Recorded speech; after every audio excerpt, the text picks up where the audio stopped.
हैदराबाद में कोरोना जा केस वधण खां पोइ 17 इलाइक़नि में 13 ॾींहनि लाइ स्मार्ट लॉकडाउन लागू कयो वियो आहे।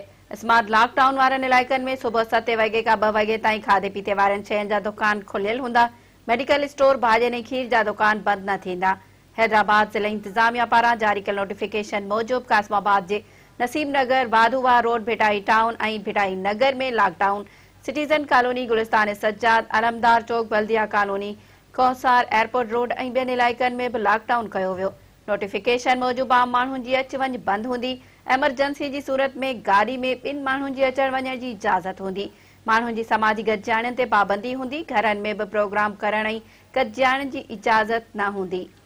स्मार्ट लॉकडाउन दौरान खाधे पीते जी शयुनि, मेडिकल स्टोर, भाॼियुनि जा दुकान, खीर जा दुकान, लेबोरेटरियूं, पेट्रोल पंप, अस्पतालूं, क्लिनिक्स खुलियल हूंदियूं, जॾहिं त ॿिया कारोबारी मर्कज़ सुबुह 7 वॻे खां 2 पहिरनि ताईं 2 वॻे ताईं खुलियल रहंदा।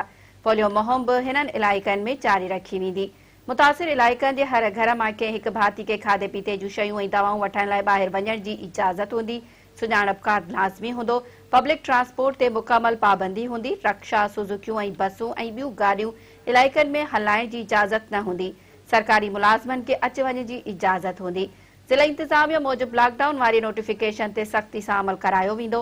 कानून जी भञकड़ी कंदड़नि ख़िलाफ़ सख़्त कार्रवाई कई वेंदी।